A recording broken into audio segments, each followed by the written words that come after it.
നാടകം ഏതെല്ലാം മോഡലാന്ന് അറിയാം. ഇപ്പൊ ഒരു പ്രമുഖനായ ഒരു ഉസ്താദ് ഇവിടെ വന്നാല് ഈ ഉസ്താദ് ഇപ്പുറത്തെ വീട്ടിൽ നിന്ന് ഭക്ഷണം കഴിച്ച് ചുടുവെള്ളം കുടിച്ച് വന്നായിരിക്കും. എന്നാലും ചില പിള്ളേർ കളിക്കുന്ന കളിയണ്ടറുകള് അവര് വേറൊരാളെ ഫോട്ടോ എടുക്കാൻ ഏൽപ്പിക്കും. എന്നിട്ട് ഉസ്താദിന്റെ അടുത്ത് വന്നിട്ട് ഉസ്താദ് ചൂടുവെള്ളം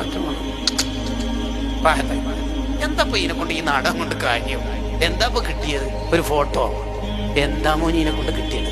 സ്വാലിഹീങ്ങളെ കൊണ്ട് കിട്ടേണ്ടത് ഫോട്ടോ ആണോ? ഉഹ്റവിയായ മെച്ചം വാങ്ങേണ്ടടുത്ത് നമ്മൾ ദുന്യവിയായ ആളായി മാറാൻ പാടില്ലല്ലോ. കൽബിനല്ലേ കേടുവരിക? എഴുതി വെച്ചില്ലേ ഷെഹ്റാൻ ഇമാം റഹിമുള്ള അവിടുത്തെ കിതാബില്. അതുകൊണ്ട് നബി സല്ലല്ലാഹു അലൈഹി വസല്ലം തങ്ങൾ പറയുന്ന വാക്ക് നോക്കൂ നിങ്ങൾ, വാഖ്ലിസിൽ അമല ഫഇന്ന നാഖിദ ബസീർ. പൊട്ടിപ്പടലങ്ങളുള്ളതും ചെളി പുരണ്ടതുമായ സമ്മാനമൊന്നും അള്ളാഹ് സ്വീകരിക്കൂല. അള്ളാഹ്ക്ക് പെർഫെക്റ്റ് ആയത് മാത്രം മതി. അതിന് അള്ളാഹിന്റെ അടുത്ത് കുറെ കൊണ്ടുപോകണമെന്നൊന്നുമില്ല. അയ്യുക്കും അക്സറു അമല എന്ന് അള്ളാഹ് പറഞ്ഞിട്ടില്ല. അയ്യുക്കും അഹ്സനു അമല, അയ്യുക്കും അഹ്സനു അമല, മോനെ ചെയ്യുന്ന അമൽ